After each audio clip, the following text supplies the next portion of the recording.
Historia Canadiana is recorded on the unceded lands of the Kanien'kehá:ka First Nation.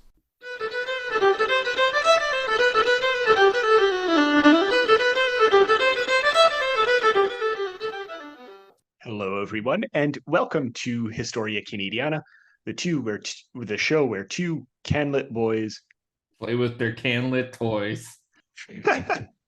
Two dudes chilling on a Zoom call, 12 zones apart because they're not gay. Nice. I was going to say a notion apart because they're not gay, but yeah, that's great. I like 12 that. time zones apart because they're not gay. Hitting those old Vine hits, baby. Oh, yeah. Honestly, that one never gets old. It's one of those ones that's just so funny. It's classic. So today, well, first of all, my name is Patrick, and with me, as always, I'm Mackenzie. is Mackenzie. Yeah. My camera still isn't working, but that's okay. As long as we can hear your dulcet tones, that's fine.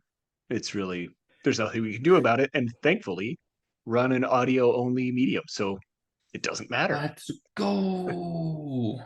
So, of course, if you want to support us, you can always check out the Patreon for $1, $3, whatever you want, right? You get ad-free content, you get bonus content, all that good stuff. And yeah, just check it out. No obligation. The show's still going to be here. And as always, you can always leave a review, send in listener mail about recommendations for future shows, all that good stuff, right? You've listened to podcasts. You know how it goes. Mac, today we're going to do something a bit different. Okay.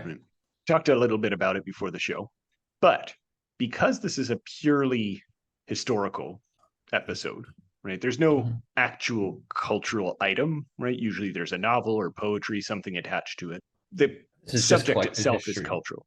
Yeah, exactly. So there weren't any photos or newspaper articles we could have read? I do reference newspaper articles, but they're sparse. I couldn't find like digitized copies of them. Okay. Right. But what we are going to do today is basically create our cultural item. We'll see how that goes. Right. So a hypothetical cultural item, of course. But kind of see like where or how we would adapt this historical moment into a cultural item that we would usually analyze or talk about on the show. And basically today we're talking about The Flash, right? Like that's pretty much what we're doing, right? My name is Barry Allen. Is Tom Longboat. My name is Tom Longboat, and I am the fastest man alive. I mean, for the time, he might very well have been, at least by all measurable standards. At his moment, yeah, pretty much he was considered the fastest man alive. And I don't think women were competing at the time, so it just wasn't a question. Have you ever heard of the name Tom Longboat? Just out of curiosity? No. Okay. Because he was a huge deal in his time. Right? He was the shit. And then he just kind of faded away. Come fade away.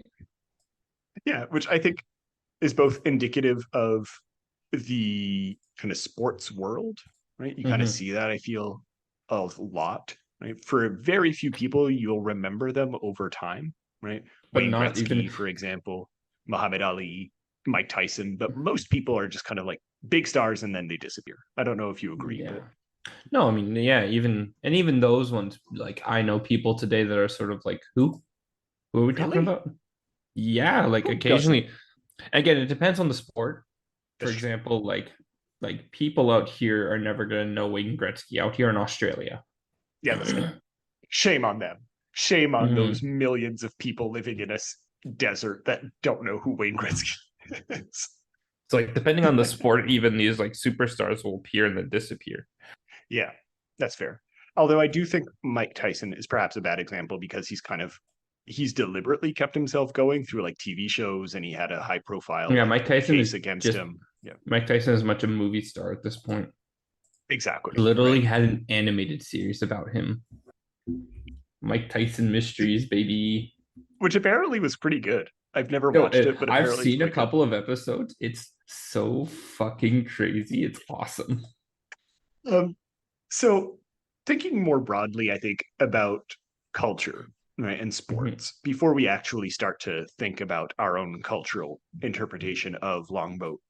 I think we've talked about this before, but for people who might not have listened to those episodes that we did on lacrosse and hockey, like for you, like why do you think sports are so culturally important? Because it's something that transcends just Canada in general, obviously, but why do you think it's so culturally important for people to have sports like this when there's so much more entertainment out there, especially in the 21st century? Well, sports are entertainment you can be involved in. Yeah. Like it's very easy for anybody to be a part of a sports team, or even if you don't play the sport, you can be part of like community organization, community fundraising. Yeah. And yeah, you kind of live vicariously through it. Like much more, I yeah, feel, than video exactly. games. Well, because again, Although I something yeah, like video go ahead. games, movies, and TV shows, unless those things are directly specifically about the place or that you live in, you can't really live vicariously. And even then, it's hard to sort of there's always the Yeah. screen. Like the screen is always there. As much as we you Yeah. might make fourth wall jokes, the fourth wall will always exist. Whereas Yeah. with sports, like a sports match finishes, you can go down, you can shake hands, get autographs from the players. Although it is kind of interesting, like the phenomenon of so-called esports is, I think, trying to capture that. Mm. But I don't know, but maybe just because I don't play video games. As someone who does play video games, though, do you kind of get that sense as well of those e-tournaments or not really? They're getting there. The thing, because again, you can have that more interaction now, and the fact that like esports is really interesting because a lot of the time with these high level players, they'll host matches to play with people who are watching them on stream when they're practicing or whatever. Yeah. Yeah. Yeah. So like I watched a big streamer for a while and he played a competitive game. I played the game and I would occasionally play in matches with him when he would have these little invitational matches. And it was sort of this idea of like, oh, like you felt a bit more connected and you felt a bit Right. more community. So I think it's That's fair. getting there, but I think there's still that big barrier that people look at video games to be like, oh, it's just a game. Yeah. Yeah. It's And not like video games are the highest grossing industry, entertainment industry in the world or anything. just not at all. But it's the same hurdles that most new media Yeah. Oh, face, for right? sure. It was like movies at first, like it wasn't theater. Yeah. So TV it was shows. just movie. TV Exactly. shows aren't movies, but now all movies are basically trying to be TV shows. And Yeah. all TV shows are Yeah. trying to be movies. Synergy. Like, oh, you don't want to sit through a 4 hour movie? What if we chopped it up into like 5, 6 episodes, 40 minutes long? You'll binge it anyway. Yeah, and you'll fucking binge it anyway. Jesus. I think it's true. And like, I feel like it's less and less the case now. And again, I might be wrong, but I feel like in the early days of sports, before it became such a like industry, where players are paid millions of dollars, right? I feel like part of the appeal of that was also the fact that literally anyone can do it, like soccer, for example. Any idiot with a ball can kick a ball around, right? Which is why it's the most popular sport in the world. But at the same time, it does kind of create that disconnect that it's become such a I guess corporate event in many ways. Like these are just billions of dollars poured into it, and I feel it kind of Right. ruins it, perhaps for some Is this people. sports? Yeah, Yeah. but maybe Well, I that's just mean, me.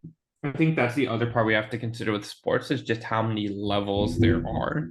So let's say you don't like the big corporate level of sports. How many people still get like captivated by college basketball in similar situations? And like, yeah, you can make an argument that movies and TV shows have similar levels with indie productions and so on and so forth, but I don't think they hit the same way that like these big like these like because you see like we hear the term indie movie indie TV show, but then if we hear about an indie movie, that usually means that the indie movie got picked up and has now become a mainstream movie.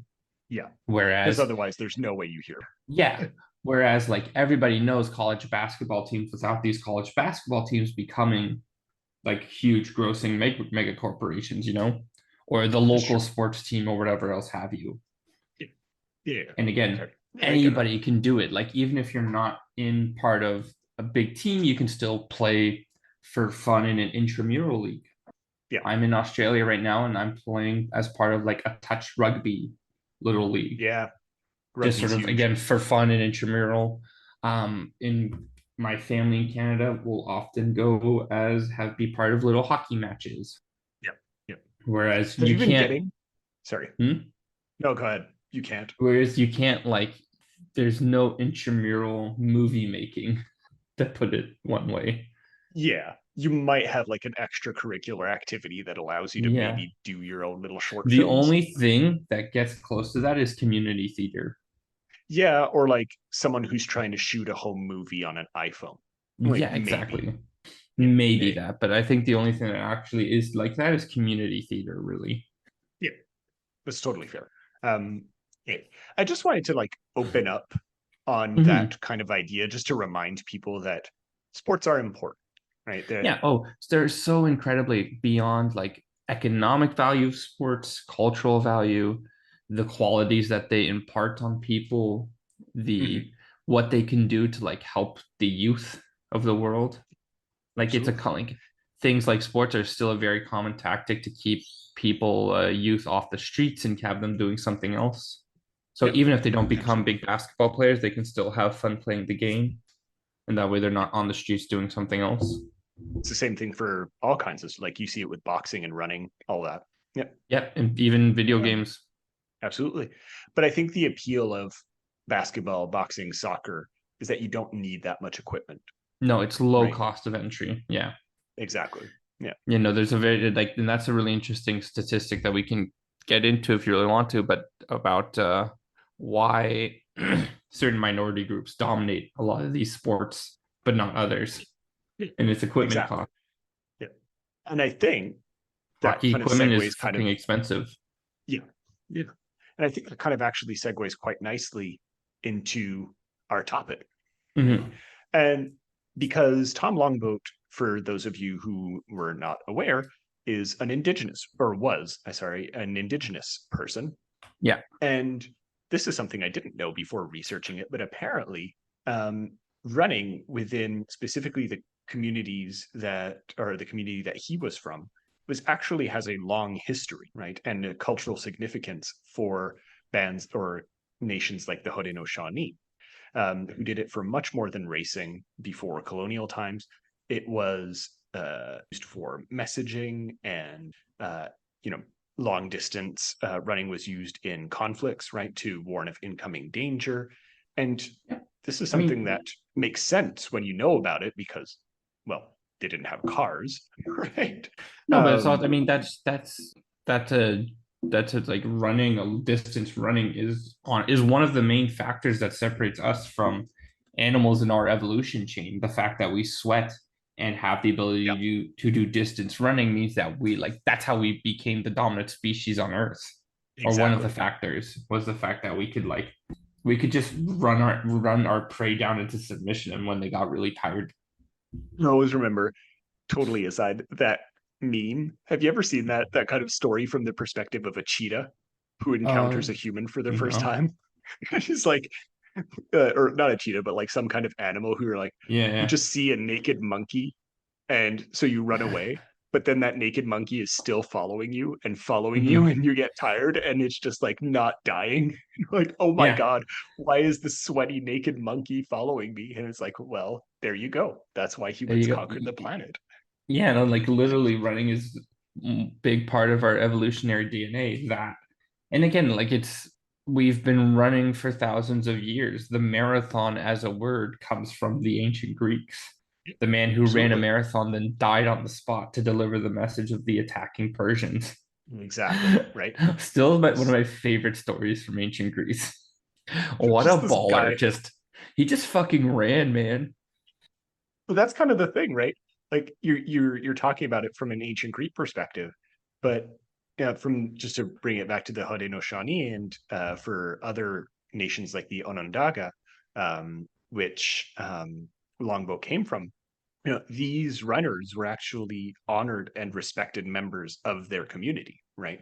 It wasn't Hmm. just messaging, it was someone who was invaluable to the way of life, right? You trained for Mhm. this, you maintained this, which you would, right? Again, not everyone could just take a boat at any time of the year or a car. So you had to be marathon without the death. Without the Eric, death. no, go ahead. No, I just think marathon without the death. Kids these days being weak can't even run a marathon without complaining about dying. Come on, get committed. This is the woke left again, polluting our beautiful sports traditions. PC culture gone mad, I tell you. I swear to God, man. Next thing you know, they're gonna be was gonna make a Barbie joke about toxic masculinity. No, we're a very pro Barbie movie in this. I've started doing this that with podcast. one of the other teachers. When we see each other in the morning, we go, "Hey, Barbie."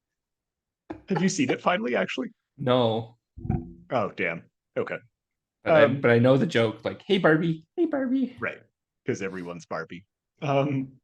Okay. So actually, I'm curious, like, how do you want to build this cultural item, first of all? Like, do you want to, first of all, what cultural item do you want to build? And do we want to, like, every once in a while stop and say, okay, how would this fit into the wider scheme? I think that could work. Yeah, if we sort of build it as we go, and then that way we can keep track of it a bit more. In my That's mind, fair. this only works in two ways as a relevant cultural item. It either is a documentary or it's a biopic. And it depends on what kind of lens you want to put it through. If we're doing the Hmm. documentary, I feel like we can have a much wider critical cultural lens, especially about like the sport of long distance running, which That's fair. while bringing in a focus on Longboat and his Yep. running ability. Or we can go the biopic route, which is would be much more focused on the singular person of Longbow. I think I think the biopic route would be kind of interesting just because contrary to the documentary, you can kind of play with the form a little bit, Mm-hmm. right? I feel like you could be a bit more creative with it. I could Yeah, also for see this, sure. by the way, as a historical novel, but Yeah, that could work. I don't feel like creating a historical novel. I feel like it depends. So if this was a movie being pitched by a First Nations director, they would go the biopic route. But if it was us as a couple of white guys, we would pitch the documentary. That's just Fair. about like the distance running. But I'm down to do the biopic. Yeah. But like creatively, I feel like you can like go back and forth with the Or we can do biopic much both. You more can do the interesting. biopic and I'll make the documentary. That could work as well. Oh my God, this is going to be like a 2.5 hour episode. Yo, let's try it. I'm down. I am down Okay. to clown.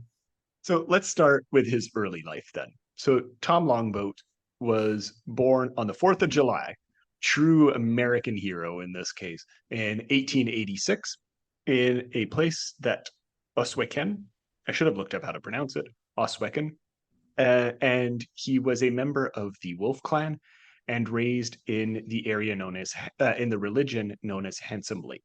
Do you know what the Handsome Lake religion is? Just out of curiosity. Oh, what is the I handsome didn't lake know about religion? this either. It's like a mix basically of Christianity and in um, Okay, traditional interesting. indigenous religions.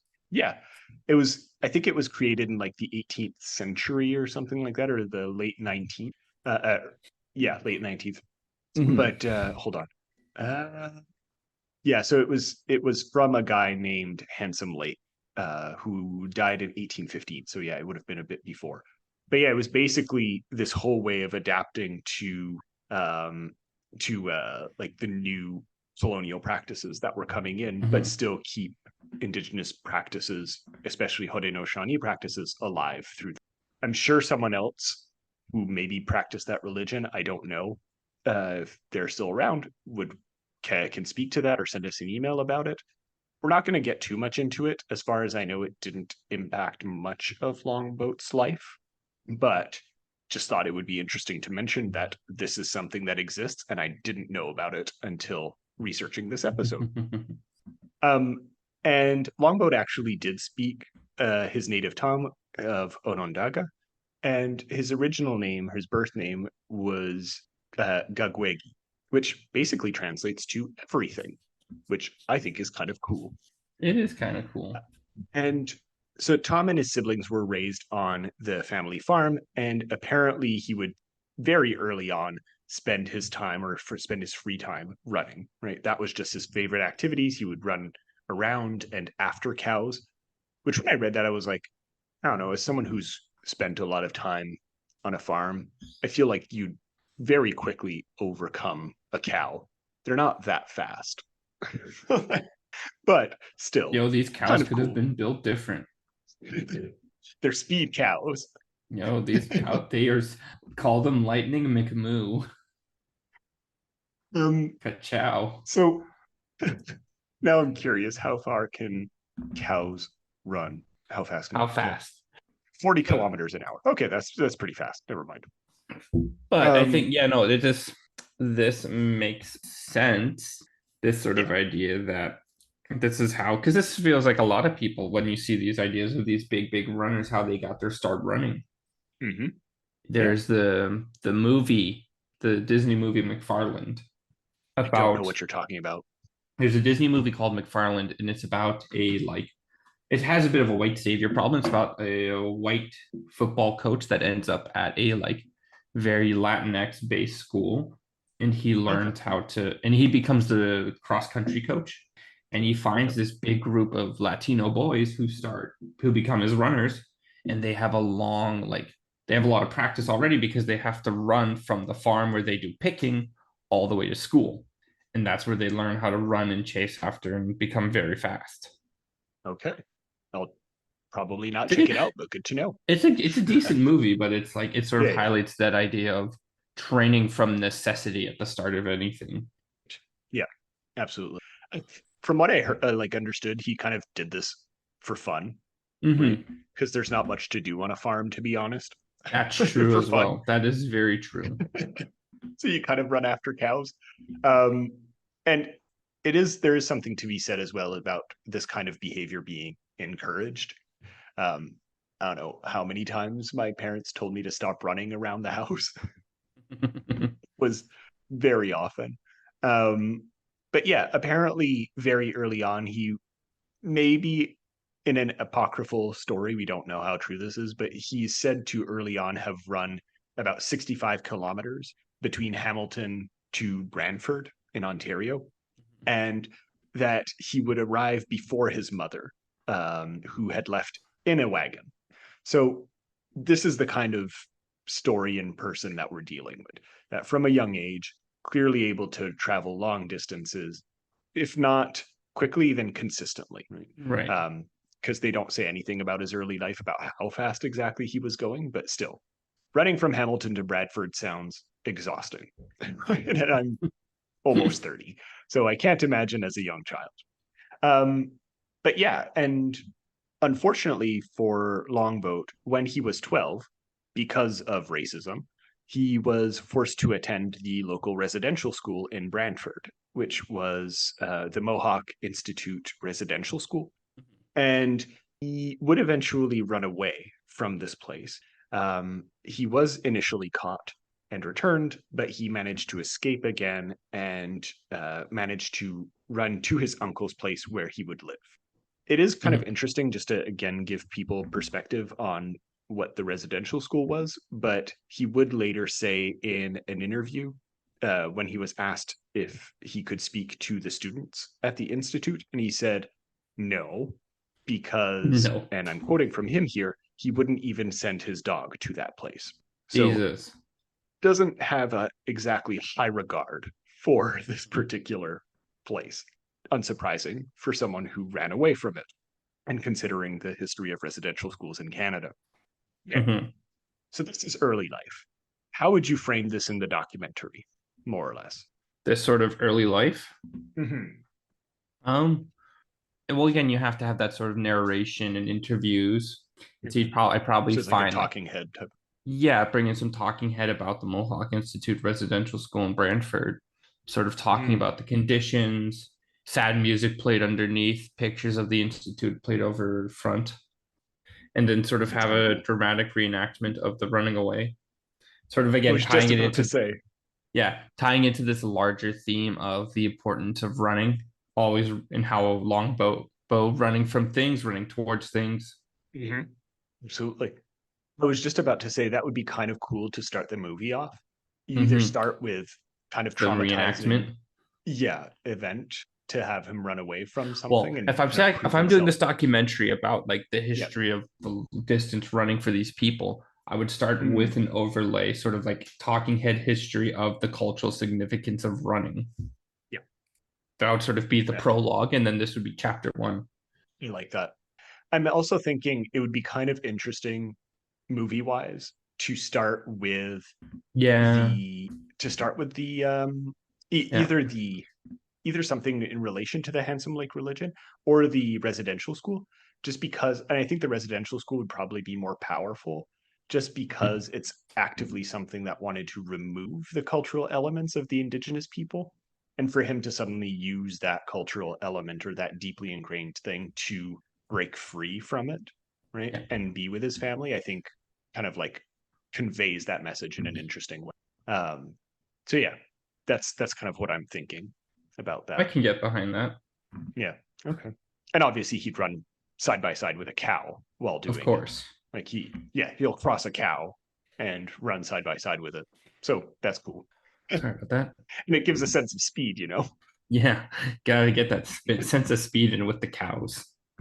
God, I'm making a joke about it, but that would be kind of funny.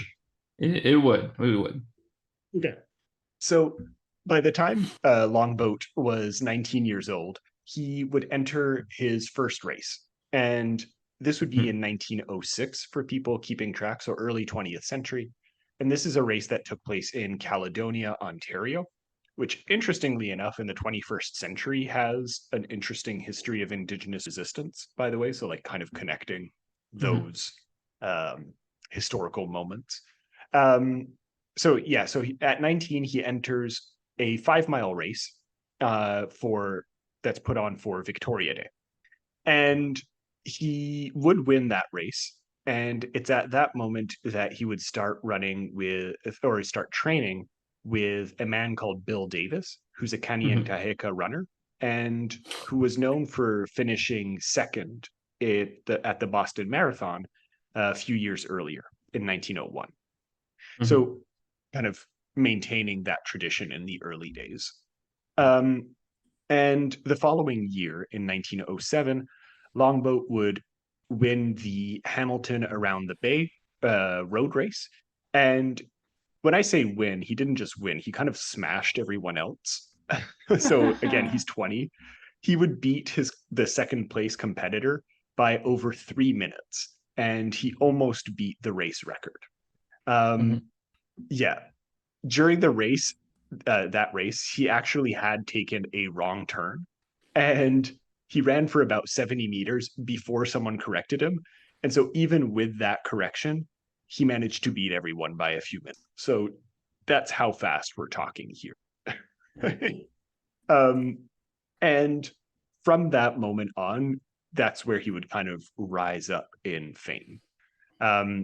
He would continue to do multiple races in Ontario that would kind of make him an overnight sensation and a legend in his own right. And very quickly, newspapers in the province and more across Canada were starting to call him one of the greatest distance runners the world had ever seen. It might have been hyperbole, but at some point you do start to notice a trend, right? It's not just coincidence that he beats people by so many minutes every time, right? So at some point you do kind of see like there's something in this kid that makes him incredible.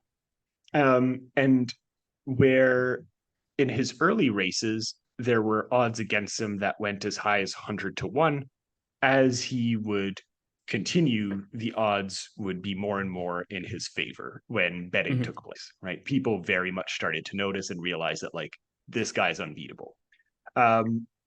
Interestingly of course, enough, they were very respectful about it, and they didn't call him anything that would be problematic. Do you think that happened? Oh, 100%. Yep. In a world where the residential schools are still a thing, yes, certainly. Yeah, like what? Call him a redskin? No, never. Look, it could have been worse for him. Like that's kind of what's 100%. interesting, is that it could have been much worse. Not to say that it was great. Obviously, racism was a thing, and we'll get to it. But the fact that he was like generally allowed to be in these races in these foot races alongside white people, and that people seemed on board with it, like mostly on board with it, is kind of impressive for the early 20th century. And I feel like part of it might have been because he wasn't like a major proponent of indigenous rights or like a major activist in his early days. Like he didn't speak out about it, right? He didn't make it political. So, right, if that makes sense. Yeah, no, for Like I feel sure. like that helped. I feel like that helped him be accepted. Like he didn't talk about it, which unfortunate perhaps historically, but I get it. Kind of just wanted to race. Um, Kind of funny enough, and it kind of shows the state of print media at the time, and to some extent still today, because Longboat didn't really want to do many interviews. He would Local writers who were writing about him just kind of made stuff up.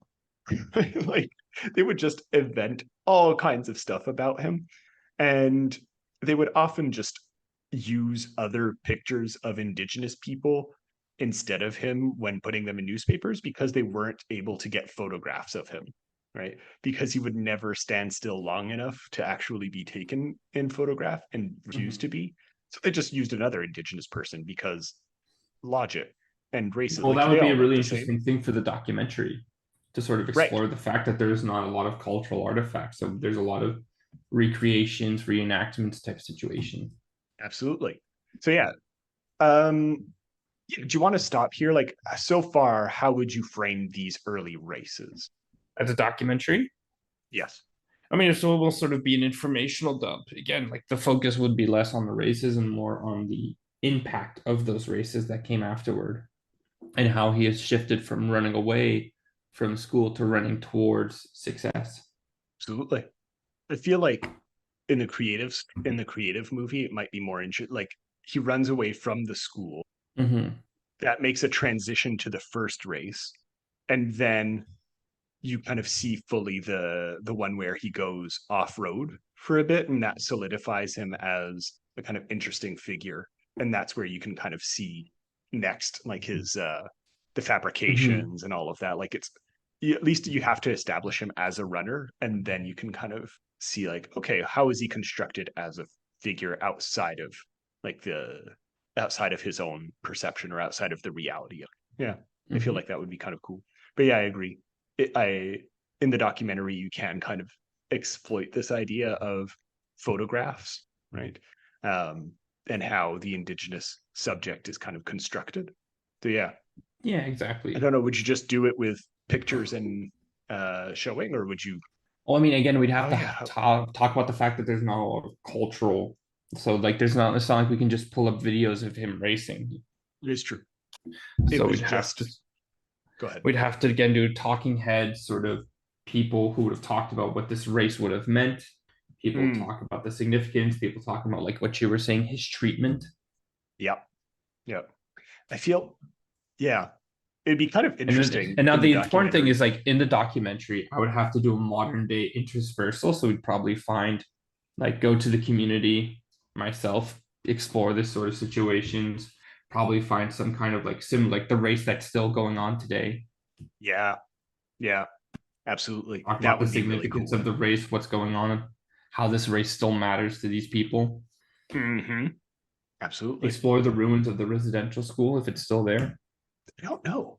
That's actually a really good question. Uh, Hold on. But yeah, I agree. It doesn't seem to be. It closed in 1970. Oh, it might still be. Yeah, there's pictures of it in the modern day, but I don't know how well it's kept up. Um, Mm. but yeah, it would be kind of interesting, as I think as well in the documentary, to kind of talk about or at least describe the way that the journalists described him, and kind of Mm-hmm. create these side by side comparisons of what this legend in the making is, right? Yeah, and just say like, turns out he was just kind of a dude, or we didn't know much about him. We don't. There's a lot of stuff that is just legend. So sometimes, who's to say? Mm-hmm. All right, but then we get to a big moment. right? This is like the first peak as far as my movie is concerned.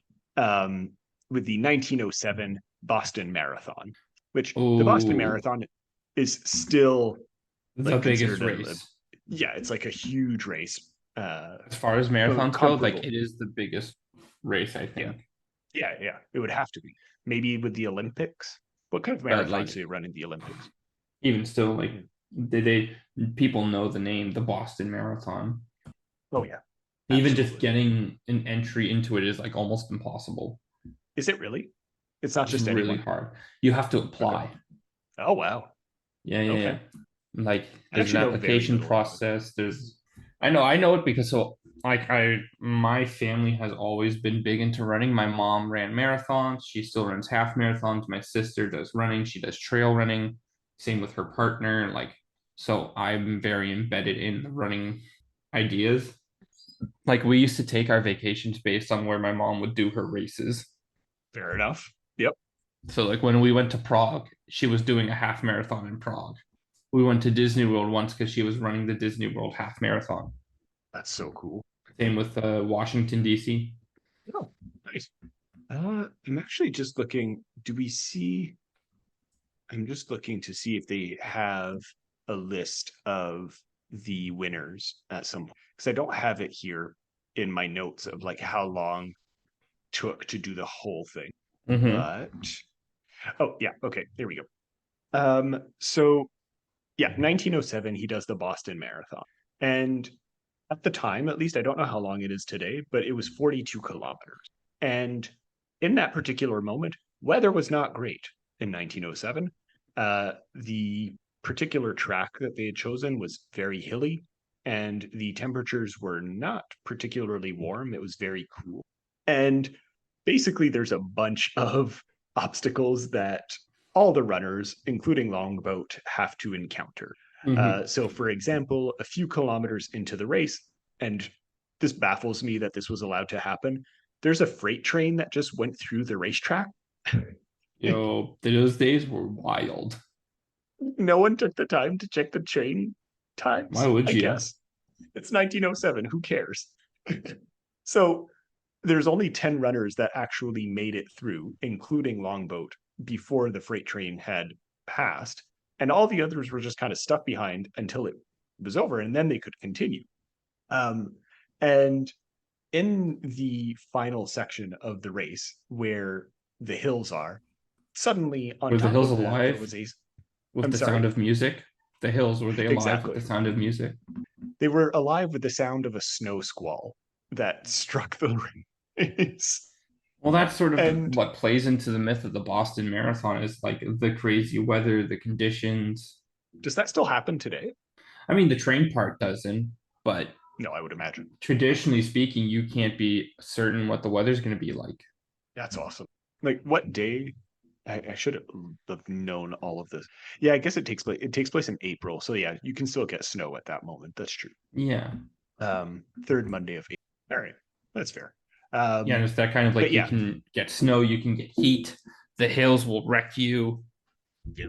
So you don't know, and in this case, they got snow, and Mm-hmm. he's going uphill. So Mm-hmm. Longboat, 40 kilometers into the race, he's like, all right, well, I'm facing snow and a hill. What do you do in this situation? You sprint, right? You sprint uphill. And he does it in 4 minutes and 46 seconds. So those last 2 kilometers uphill, 4 minutes and 46 seconds, which smashed the previous record that was set Mm-hmm. by fellow Canadian Jack Cafferty by 5 whole minutes. His nearest competitor, again, was like way behind by about a kilometer. And again, perhaps a bit of myth making here, but presumably, Longboat had already picked up his trophy and was eating dinner as his fellow racers were crossing the line, right? Very nice.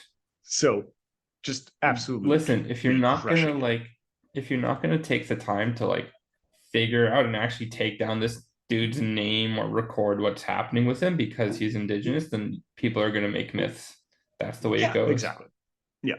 So, like again, it's something that said I Mm-hmm. imagine this happening, but yeah, I don't know. It would be a couple of minutes behind everyone else. Mhm. So yeah, I don't know. We'll see. Time might tell, but it's one of those things I think that's kind of lost to his. Mhm. And while personally I would make this whole race a scene in the movie because it's awesome, um, I would also end the scene with something that starts to indicate the kind of antagonism that Longboat faces throughout his life. And that is the Mhm. racism that you kind of alluding to, because what the local or what a local Boston headline was stating about the race is that, quote, Hills held no terror for Redskin, which, Mhm. you know, very common name at the time, but it does, at least in this cultural item that I'm starting to create, like demonstrate just the underlying prejudice that someone like Longboat would inevitably face and is going to continue to face throughout his life. Okay, folks, let's talk about productivity. The number one question I get is, how do you do it? You have a job, you have a successful podcast, you're a PhD student. Well, granted, it's in English, but still, I'm a PhD student. Anyway, what's your secret? Well, it used to be coffee and good old gumption, but let me introduce you to this new product, Magic Mind.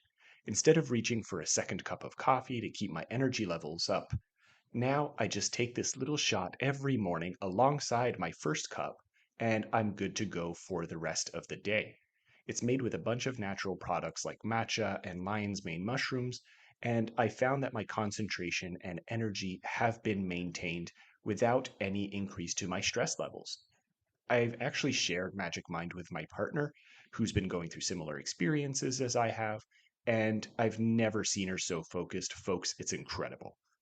If you're like me or just feel like you need a boost in any part of your life, go check out magicmind.com/Canadiana and join a community of go-getters. You can also use my discount code Canadiana20 to get up to 56% off your first subscription or 20% off your first one-time purchase. My 56% off code only lasts 10 days, so hurry up. Check out magicmind.com/Canadiana.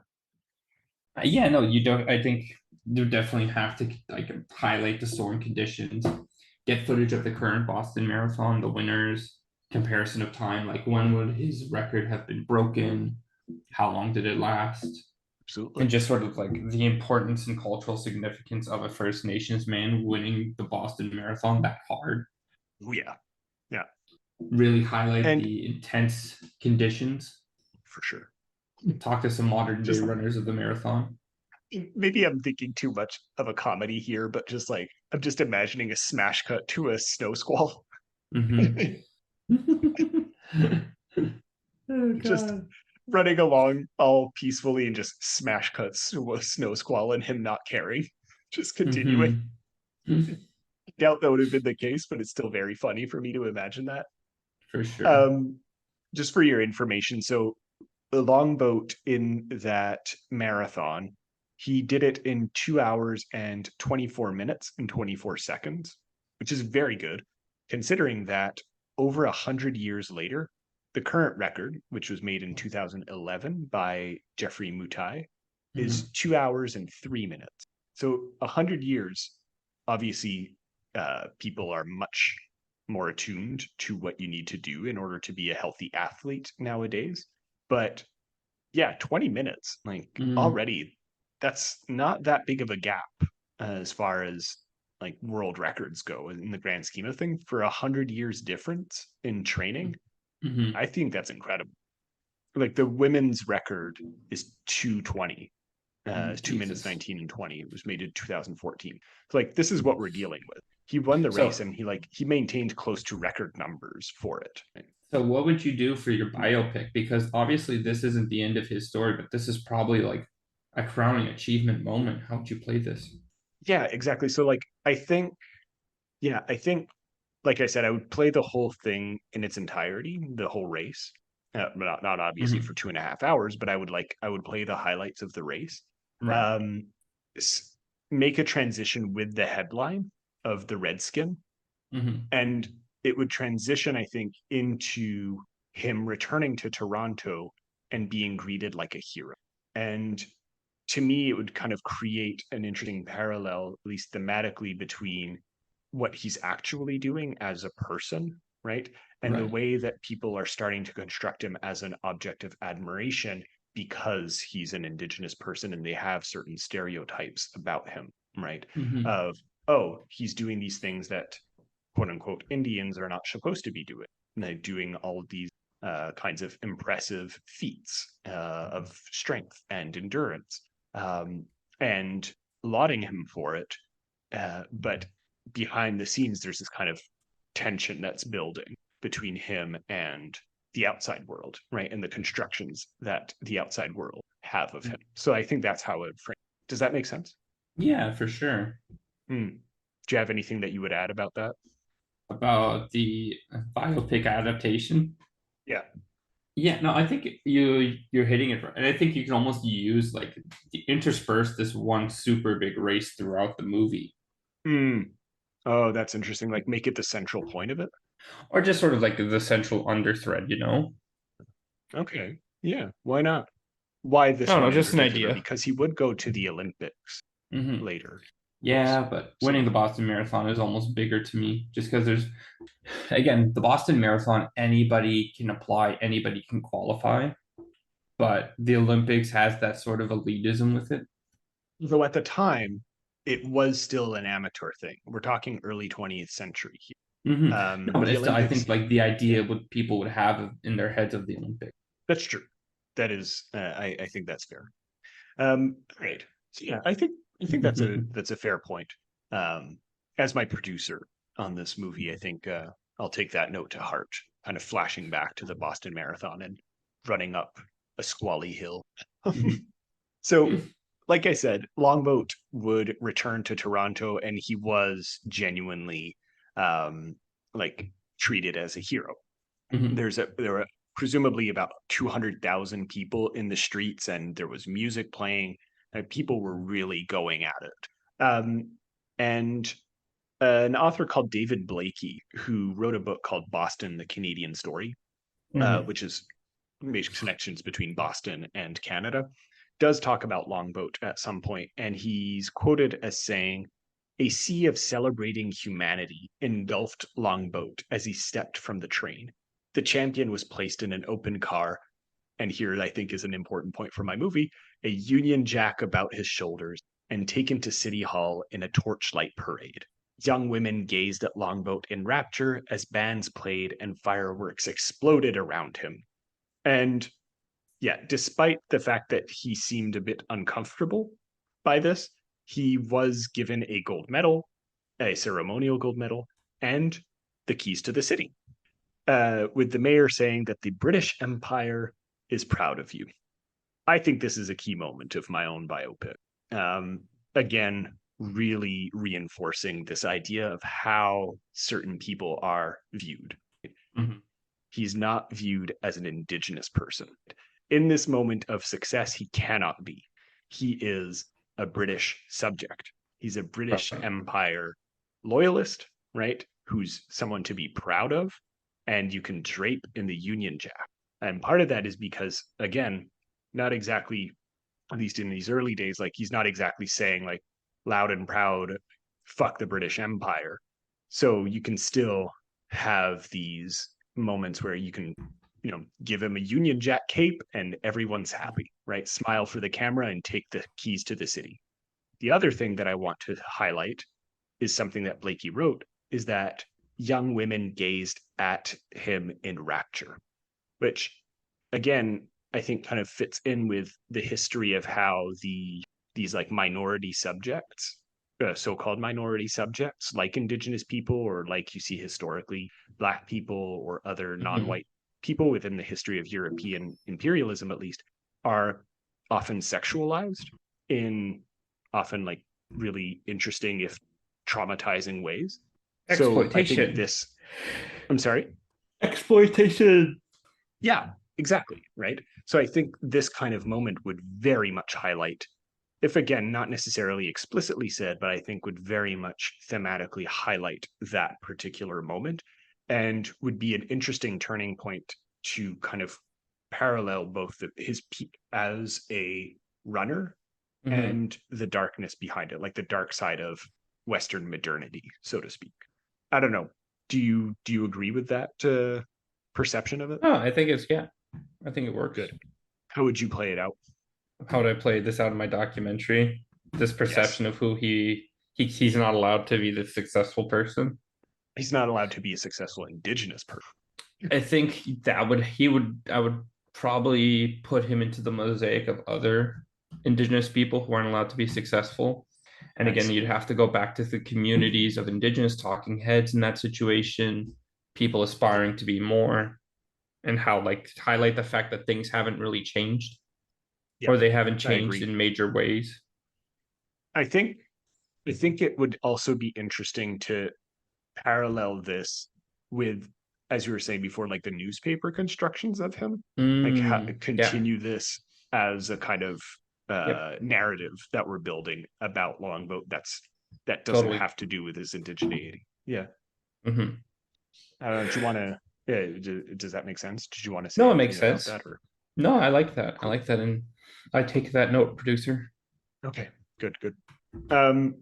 And as like I think in this scene would kind of peak with another with a kind of another how can I say newspaper piece in this case, because this is where after his success the kind of racist elements do become a little bit more overt, right? Because people were clearly being or were clearly a little bit more uncomfortable with the implied power that someone like Longboat had, right, as a Hmm. figurehead.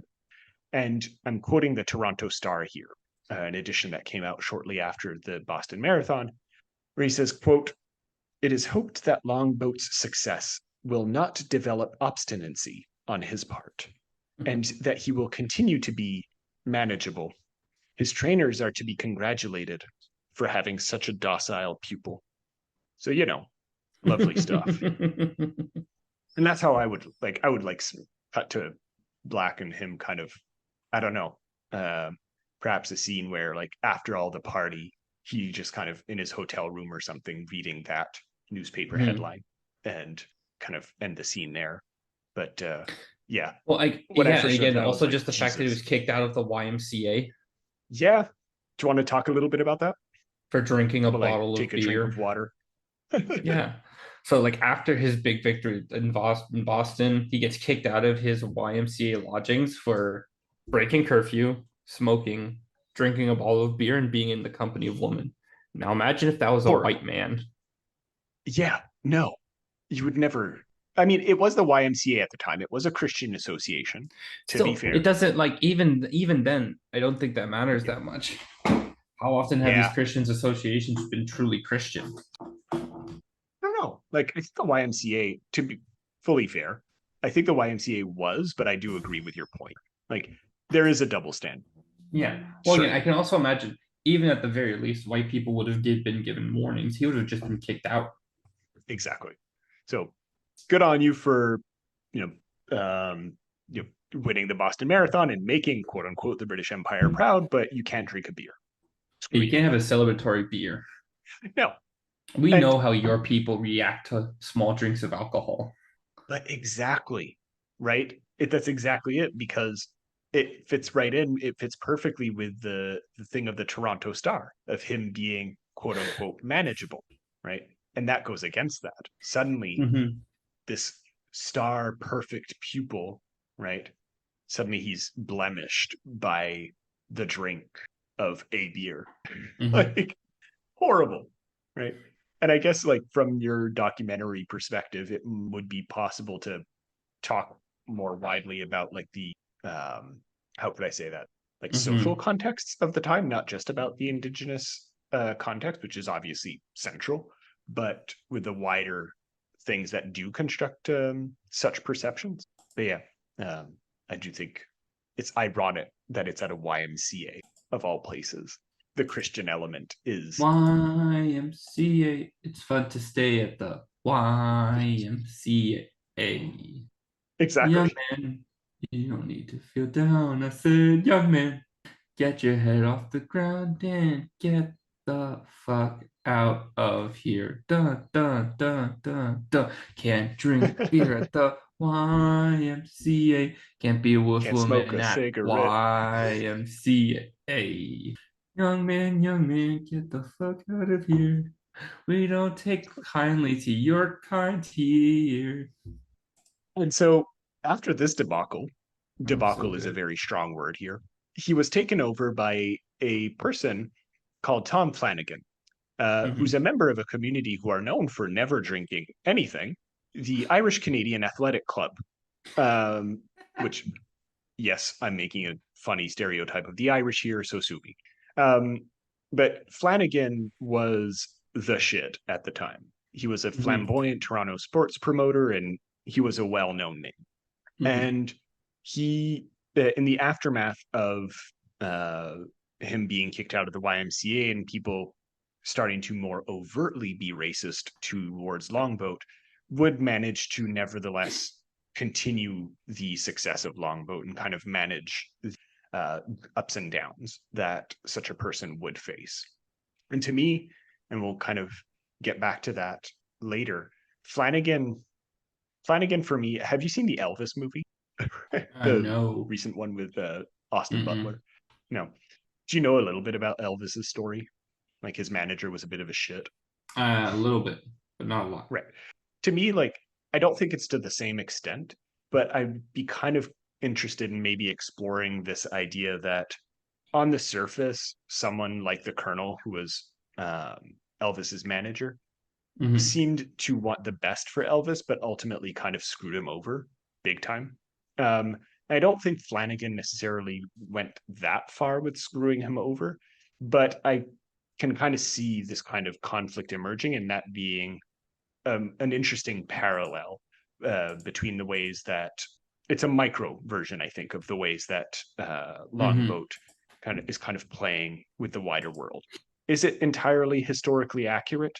Perhaps not, but I'm making a movie here, not a documentary, so I can allow myself to be a little bit loose with the details here, right?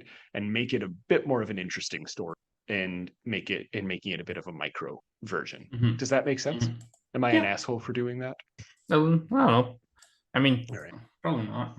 But yeah, no, that's definitely like using the manager is probably a good tool to get it done. Yeah. Yeah. I don't know if you're suggesting, but I think you're suggesting.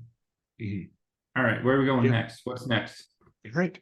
The Olympics? So the Olympics, and this is why I was saying that like it was still considered amateur at the time because Flanagan's first concern was that Longboat not go professional with this, right? Which is very hard because he was very successful, and because it was the early 20th century and there was no TV and barely radio, if any radio, um, Mm-hmm. people were very interested in watching people run around for hours, right? And didn't care that it like marathoning and like race walking was a huge attraction for people at this time. And so it would have been very possible for Longboat to go professional with it. Mm-hmm. But if you wanted to go to the 1908 Olympics, that was not possible because you had to officially be an amateur. And still today, officially, I think you have to be an amateur, but like, let's face it, that's not true. Mm-hmm. Um, so he basically cultivated an image for Longboat that would place him in the status of amateur. And that would mean get him a job in a cigar store, smoking Indian stereotype, ladies and gentlemen. Um, Jesus. and that would eventually obviously have a toll on Longboat's health, right? Because he was obviously confined to a stool behind a counter surrounded by smoking. So it would have deleterious effects on his body. But Mm-hmm. nonetheless, he was allowed to run and compete in the 1908 Olympic Marathon, which was held in London, Britain. And Mm-hmm. this was the first year actually that the Olympic marathon was of a distance of 42.1 kilometers, right? Which is what would become the standard distance a few years later and still is today. Um, And the kind of race that he participated in is remembered for two reasons. Okay. One is Durando Pietri's excruciating effort, in which he would collapse about 45 meters from the finish line. Pietri was a well-known racer at the time as well. Mm-hmm. And he was escorted the rest of the way by officials who who had the best of intentions, but that would disqualify Pietri because he received outside help. And Longboat also failed to finish, the race because he kind of collapsed. We're not sure if it's a bit unclear from the records if he just stopped running or if he just passed out. He was in second place, but he had to be removed from a stretcher. Mm-hmm. And because of this, there was more and more rumors circulating, in part because he was an indigenous person, that of why he had failed to finish. Why did he pass out? Mm-hmm. And again, this is where we can kind of create conflict in the movie between Flanagan and him, is that there are rumors that Flanagan had drugged his runner to ensure his failure and collect money on wagers. This was never confirmed, by the way. Nothing ever came of this. These are just beliefs that Longboat was doped, right? Whereas others would put it down to the heat, right? That was absolutely record breaking in London So at the for the time. biopic, And would you go with one of these, or would you have it be like mysterious third reason? I think I would have it be ambiguous. I would mention the heat, but I would Mm-hmm. mention also that perhaps there was something fishy going on, but never really fully delve into it. I'd leave it up to the interpretation of the viewer Mm-hmm. in this case. If you had actually seen Oppenheimer, I would have made a comparison here, but I can't. Okay. Make fun of me for living in a small town right now. Wow. Right. But like that's how I would frame it. I would kind of leave it. I would Mm-hmm. I would allude to both, leave it open.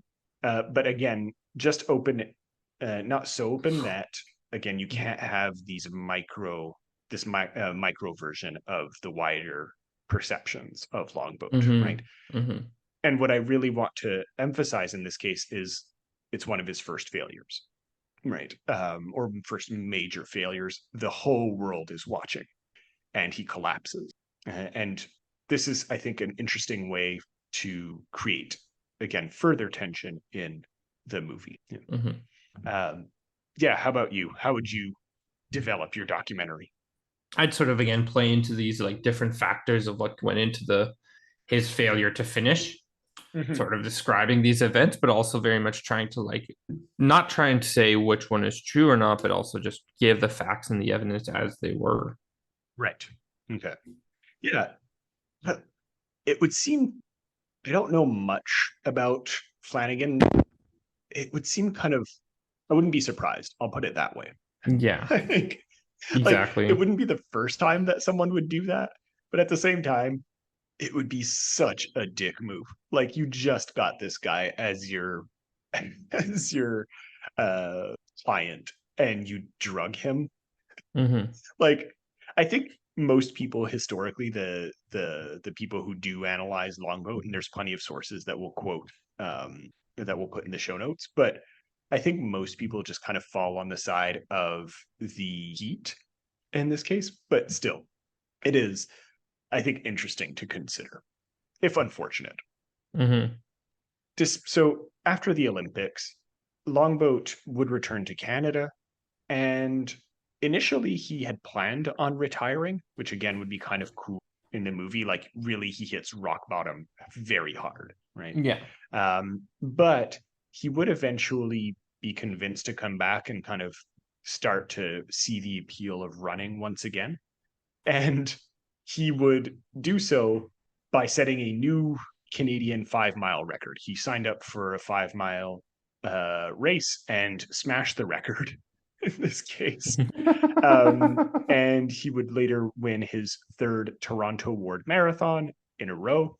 And that's Mm-hmm. when he turned professional, right? He was like, he sees a bit of a dip, and the appeal of racing again kind of brings him back in order to win once more.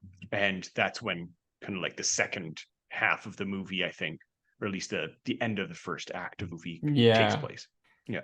Mhm. Actually, I think it would say second half, or second part, because I have a better third part. So yeah, second part. Mhm. And he would actually become dissatisfied with Flanagan as a manager, right? And he, in part because he felt rather exploited in this, in his relationship, and kind of not necessarily respected as a person. And he was considering seriously for a while handing his management over to a friend of his who was Mohawk.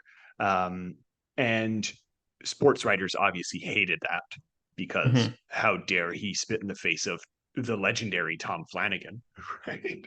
And many sports writers actually quoted Flanagan to the effect that promoters of Longboat, quote, had sufficiently degraded the Indian by pandering to his weaknesses. Of And course. a local reverend named John Morrow, because even reverends have their say in it, would come to say, because the physical and mental makeup of the Indian is so foreign to any other athletes, and his disposition so hard at times to understand, I can safely say that no other man could have managed Tom Longboat but Flanagan. Mhm. Okay, dude, fuck you. like, Jesus. again, not surprising coming from the No. time, but like, first of all, who the hell are you? Why does the local reverend have to have a say in the sports world? Mhm. And like, hasn't the church done enough to indigenous people that you can just sit this one out, my dude? But no. Mhm. Ah, anyway, just thought I'd slip that in, right? That even as he's entering the pro career, people are just, or actually probably because he's entering the pro career, people are Mhm. actively pushing him down. And thematically, this would be like the metaphorical race up the hill, I think, Mhm. right? And it would kind of parallel the physical things that he can do easily to the social things, the social hills that he has to climb that he can't do. Does that make sense? Yeah, for sure. I would sort of Anything you take the want to add? documentary and sort of try and like highlight for the future as well, probably like this idea of what going forward, what's been done, what is starting to be done. Nice. Mm-hmm. Yeah. Uh, I do think there's some place for creativity in documentaries. Like, Mm-hmm. as because I do really like that idea that you brought up earlier of like coming back to the Boston Marathon. Right? Mm-hmm. And I think this is a moment where in the documentary, as you're explaining these moments of his dissatisfaction with Flanagan and having to fight against stereotypes, that's when you smash cut to him going up the Boston Marathon hill. Right? Mm-hmm. I don't know. Does that make sense as a note here? Yeah, no, for sure. But like, I'm actually curious about your documentary here. Would you recreate some? Maybe you mentioned this and I forgot. Would you recreate some of the scenes, or would you just talk it? Yeah, no, I'd definitely be using scene recreation for this just because there's so little actual historical artifacts. Yeah, good, good, good, good. Also, it's so much more interesting documentaries that Mm. do that. Mm-hmm. Anything against Ken Burns, but a lot of his documentaries are just talking heads and they're boring. Yeah, exactly. Okay, other peak, right? And this is, I think, like one of the major, like his last major peak, right? As far as racing goes, before we Mm-hmm. get to the third act of the movie, is that he would actually race at Madison Square Garden, like the big place, right? Because Madison Square Garden was used for all kinds of stuff and is still used for all kinds of things. And of course, at the peak of racing fever in Canada and the United States, Madison Square Garden is of course going to have races, right? Mm-hmm. And he still, was with Flanagan finally, and he would face off at Madison Square Garden against the same person that he faced off at the Olympics. So we got a rematch here, and I don't think that would work quite well in the documentary because I don't think it's Mm-hmm. historically accurate. But I feel like in the movie, it would be kind of interesting to make Pietri his kind of rival in racing, right? As far as Mm-hmm. that's concerned, just because he is recurring. as far as that section of his life or that part of his life is concerned. So I think it would be interesting to kind of create that rivalry, but I don't think it would be like that antagonistic. Right? I don't think that's the main antagonism of the story here. I think at least it seems to always be cordial rivalry. So yeah, apparently there were so many fucking people that wanted to see these two guys race for hours that they had to call in the Pinkertons, which was a private detective agency, to reinforce the police for extra security at Madison Square Garden, right? And because everyone was a chain smoker in 1908 when this was happening, there was just tobacco smoke everywhere. Right? Of course. So I can only imagine, because no one cared about the rules at the time. It was 1908. Like, I could just imagine calling in the Pinkertons, which is much less badass than it actually is. And, like, I could just imagine these two motherfuckers wanting to race, and just this barrier of smoke and people screaming and police officers. No, this is probably everywhere. I can almost see this being the underline for the documentary. Like, if I had a documentary, this would be the final event to talk about. Yeah. Okay. As far as, because like if we're talking specifically about racing as like a cultural event and the importance of racing. Yeah. Yeah. That's fair. Yeah. And like, it's so cinematic, right? You can make it like for either a documentary or a movie, you can make this such a cinematic moment of the smoke, and it'd be a perfect time to like flash back to certain things. Great. Yeah, exactly. It's a great way of showing tension, right? Like these last couple races of his, or yeah, absolutely. And so yeah, or maybe the one with Alfred Shrub. Alfred Shrub. You have it here, the world's ranking professional when Shrub took a 10-lap lead. Oh, yeah. Okay, that's later. Okay, sorry. Yeah, but I'm saying like these last couple of races. Yeah, exactly. So I just want to finish off with this Madison Square Garden against Pietri, and then we'll talk about Shrub, because you're right. That's really cool. So yeah, plenty of people. And the two men would be expected, again, to run about 42 kilometers. So at Madison Square Garden, that's about 260 laps, right? And for most of those laps, they were just neck and neck. And this is, I think, really cool. Longboat at the end, in what was basically his move, right? He just sprinted ahead in the last like 2 laps, right? He's like, all right, I've had enough of like tagging along with you, and just bolts ahead. And Durando Pietri tried to close the gap, failed so hard that he fell unconscious and had to get taken off the track. So I think that's a really cool moment. Just like, all right, I'm done with this clown, and just zooms off. Zoom. Jesus. And he would actually race Pietri a third time after after he got married. And he would and Pietri would again collapse in the race. Like, this guy's a bitch. I love how they were like, oh, Pietri's gonna be this great racer or whatever, and then nope. Get fucked, Pietri. But that's kind of what he's played up as in a lot of the sources. Like, he was good, but like it just so happens that Longboat just smashes him every time. But that can't happen. A First Nations man can't beat a white man. Exactly. Right. Although apparently in this one, in this last race with Pietri, Longboat would suffer quite a bit as well. Like, his knees were bleeding, and he basically staggered to the end. You can start to see the wear and tear of years of on racing. His body. Yeah. And when I say years, it's not that long. Like, remember, he started his first race in 1906. Like, these bleeding knees occasion happened in 1908, it would be in 1908, 1909, something like that. Right. So he's 23 at that moment, 22, 23. So like, dude's not that old.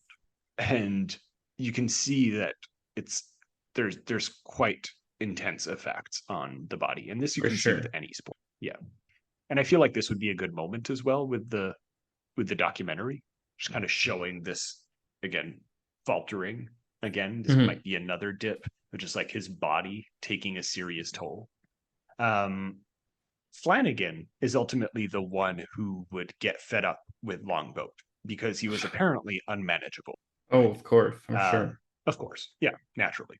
And he, to quote Longboat to his wife, he sold me just like a racehorse to make money. And despite the fact that Flanagan had been the best man at he and his wife's wedding, yeah, the animosity solidified in this case. But for the time, Longboat's contract was sold for quite a pretty penny, for $2,000 at the time, which quite significant. But I can understand definitely that Longboat would feel betrayed by such an act. Yeah. Actually, I think this would be probably the third moment, the second moment, not the bleeding knees, but like the second moment of like downfall for Longboat that he has to get back up from is being treated like a racehorse. God. Or feeling that way. Just disgusting. Yeah. And that's just like, this is one of the real controversies and problems with sports is how people are treated around it and how they're sort of treated as these animals. Right. Like less so with running and more so things like boxing, you know? Oh yeah. Or even in hockey. You see it yeah. like, oh God, yeah. It's all well and fine to say like they get paid hundreds of thousands or millions of dollars, and that's good on them, right? Whatever for managing to do that, but like it must take a toll on like your well, how much of that money has to go straight into health and Medicare and hospital bills, physiotherapy?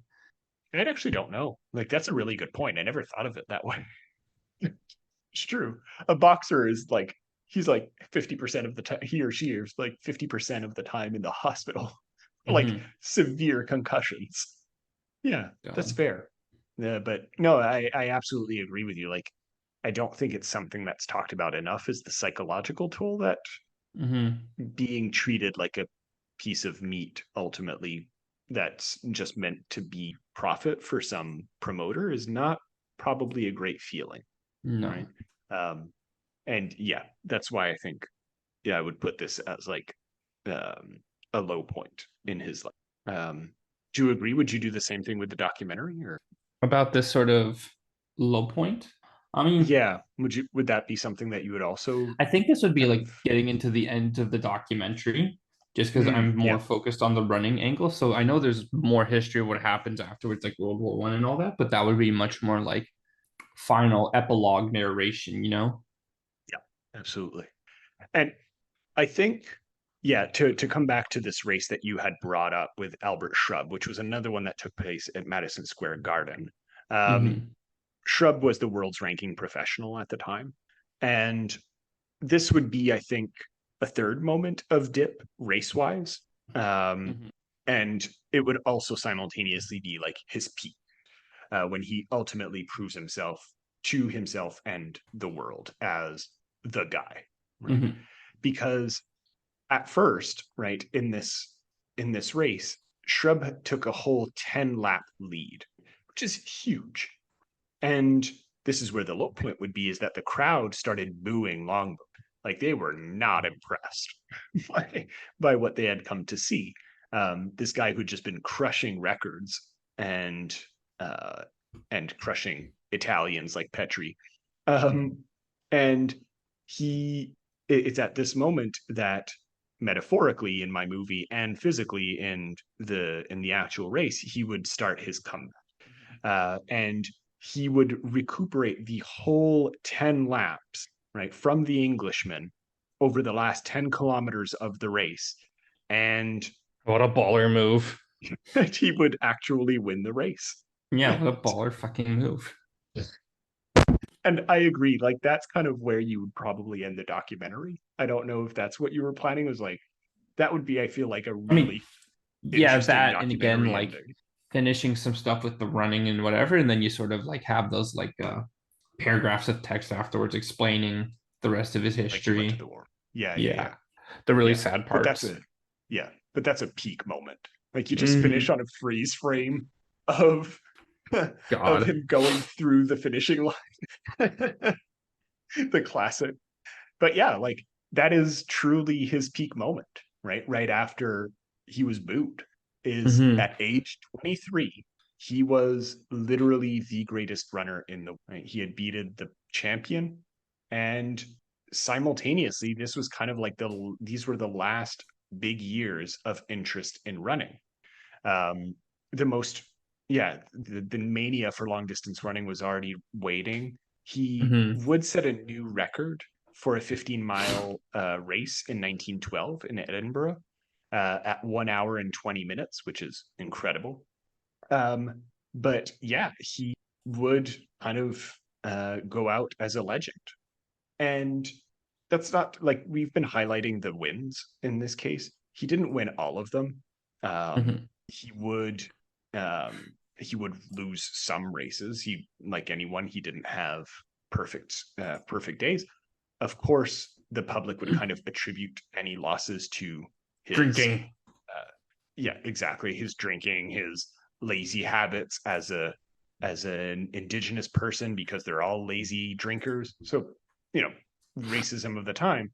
Um, but this was a myth that he was lazy and a drinker. Like, according to one of his biographers, Bruce Kidd, who, again, you'll find in the show notes, he apparently Longboat took like 20-mile walks every day. He lifted weights. He took long runs at various speeds many times a week, right? And frequently did time trials. Like, this is what you do as a runner, right? And Bruce Kidd would know he was a great Canadian runner later in history, right? Like this this image of the lazy native is obviously pervasive, especially in the Hmm. 20th century, and was used actively against Tom.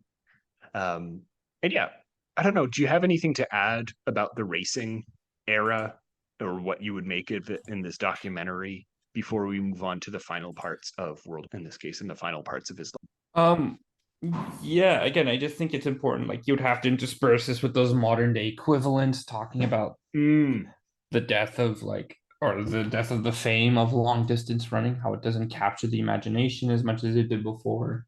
that's really And interesting. Yeah, yeah, maybe yeah, yeah. talk about like how the ways of distance running persists in Canada. Things like Terry Fox run and all that.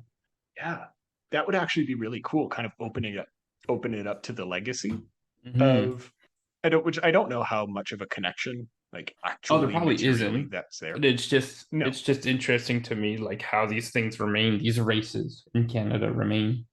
like yeah. So in 1916, so a couple of years obviously into World War One, Longboat would volunteer. He would have been 29 at the time, and in Europe, he would actually continue to race, right? Because it wasn't all war all the time. There Hmm. were some down times, and he would race among Allied units, and he would like represent the Canadian troops, right, as a runner, and he would continue in the tradition of his indigenous forebears by continuing to carry messages from one military outpost to the next as a runner in this case. This was specifically in France, and you know, interesting historical tidbit: he would see some of the most major conflicts that took place in France in World War One, such as Hmm. Vimy Ridge and Passchendaele. So I don't know how much, or I don't. I remember reading one of the books, but like I don't remember how much actual like combat he took place in, right? Um, but he was at least present during the conflicts specifically. Hmm. Interestingly enough, and this I think, as far as my movie is concerned, this would be kind of like the winding down section. He would be eventually wounded during the war and reported dead in the battlefront, which Oh classic wow. communications blunder of the 20th century. Like you see And this then so his many wife times. marries a different man. Yep. Which Jesus Christ, that's gotta hurt. that must slap so much. And there's nothing you can do about it, right? Like Yeah. he's just like he's not going to ask his wife to divorce someone who she also loves. So he's just like, okay, Polyamory wasn't really a thing. no. In, in the almost middle of the 20th century, no. Even today, it's frowned upon, unfortunately. Oh my God. But at least it doesn't end entirely poorly for Longboat. He would marry another woman, in this case from his own reservation, called Martha Silversmith, and he had 4 children with her. So culturally, like, you can kind of wind down on a happy ending in this case. And despite the fact that his celebrity dipped significantly after the war, right, he would maintain, he would continue on with his life, right? He did have a happy family. Um, he would eventually, for economic reasons, have to pawn off his medals, right? And he would never find them again. And for the last 2 decades of his life, he was actually a garbage collector for the city of Toronto. Jesus. Yeah. Which, again, kind of tells you about the nature of celebrity. In this case, like, it's very fleeting for a lot of people. It's unfortunate, right, that someone who was literally given the keys to the city had to end up pawning his medals. But yeah, it's not exactly surprising, so to speak, right? Because a lot of celebrities just kind of wither away, especially when that's so specific to his time. For these last years, the rumors of his heavy drinking did not go away. He did face some DUI charges in the late 30s, in the mid 30s, but honestly, who hasn't faced a DUI charge? Like, let's be real. Ugh. And who knows if they were probably real or fake or trumped up charges. He's never denied them. Apparently, this was never denied by his family or himself. Like, his I still wouldn't be daughter- surprised if they were trumped up charges. I wouldn't either. But yeah, sometimes people like contradict these things. But yeah, that's fair. I wouldn't be surprised if it was trumped up. Like, what's going to happen if they argue? They just get painted in a worse light. That's true. Probably just had to eat it. Totally fair. Yeah. Although one of his daughters, or his daughter, Phyllis Winnie, apparently did admit that he did like to take a drink. He wasn't like completely sober, but apparently never to the point of being an alcoholic. I mean, that was kind of her. Well, yeah, no, and then that's a word that gets thrown around a lot, and obviously there's heavyweight to it, but it's also like what you call an alcoholic means a lot to a lot of different people. Exactly. Yeah. So maybe by some standards he might have been, by others he wouldn't. Who knows? Yep. Exactly. And despite the fact that he himself was not a celebrity, like, people would use his name, right, and try to play off that celebrity during the rest of his life, which again I think would kind of be an interesting thing to mention in the documentary, is kind of like a weird legacy, in a sense, that he was so big that people were impostering him, right? For example, there was an imposter who would use it to get free drinks. Like, hey, I'm Tom Longboat, pay me a drink or whatever. There are worse things to do with a celebrity impression. But you can see how, like, perhaps these images of an alcoholic person can also play around. Like, communication was fickle at the time, for sure. Right? So someone could say, like, oh, I saw Tom Longboat take drink after drink after drink, and it be an imposter, or rumors start. And it's also the story just gets taken out. Like, again, stories change every time they're told. Exactly. Yeah. Tom Longboat having a couple of drinks turns into Tom Longboat having a bunch of drinks, or having a beer after a long day of work turns into a couple beers even. Yeah, absolutely. Next thing you know, he's taking 20 shots, downing a bottle of wine and drinking a barrel of mead before going out to drink. Yeah. But yeah, ultimately, Longboat would actually come out against the imposters, and he would write editorials saying, like, no, it's not me, which kind of set the public straight. And unfortunately, later in his life, he would develop diabetes and hated apparently injecting insulin and just didn't, right? So his health obviously declined very rapidly because it was the 40s by then. And in 1947, he would retire to the Six Nation Reserves. And at age 61, not too long after, he would die of pneumonia. Right? And that's just kind of how his life ends. Right? God, that's depressing. I think it's unfair to say that he just faded away. Like as you were saying, there is like a long tradition of running in Canada, both for Indigenous people and other people, that I think you can make like legacy connections, right? And another thing that I think would be interesting to add in both of our movies is that he's kind of been facing a revival as an Indigenous symbol, which obviously in his own time, he was obviously framed in rather negative ways because of that. But the power that he represented socially, right, as an Indigenous person is something that Indigenous peoples today who are interested in sports and reclaiming the semiotics of indigeneity are very interested in, right? And not even 3 years ago, to show you how long, he's still in the public imagination. There was a book that I'll link in the show notes again if people want to check it out. That's quite good. That was published by the University of Regina Press called Reclaiming Tong Longboat, Indigenous Self-Determination in Canadian Sport. So he becomes, in the modern era, this kind of idea of going your own path, adopting these traditions and carving your own way through through a world that is made for people draped in a Union Jack and not Indigenous people. So I think that's perhaps how I would end the movie, not on him necessarily, but on how he's been reclaimed or how he's being reclaimed in the contemporary era. I don't know.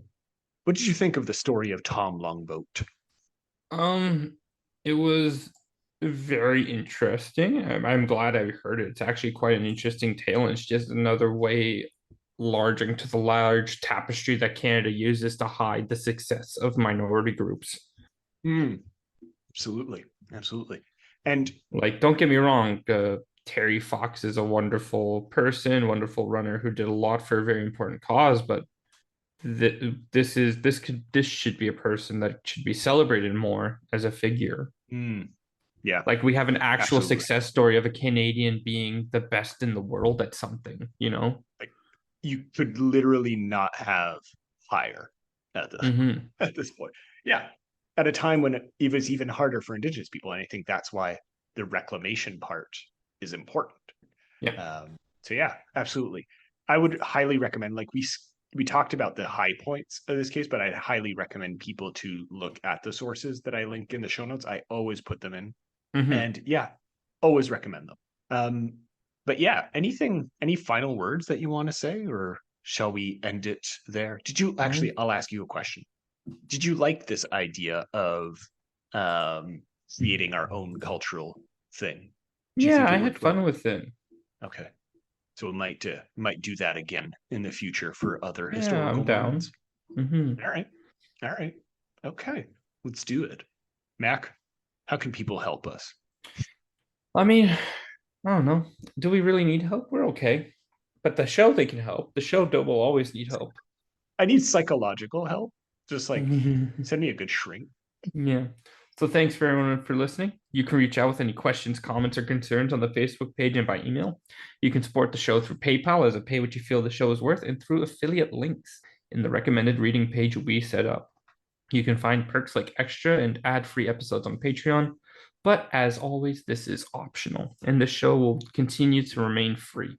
Finally, if you could leave a review on iTunes or share it with your friends, it would be greatly appreciated. It helps boost the show and get it into more people's ears. See you next time on Historia Canadiana. Take it away, Patrick. Cheers, everyone.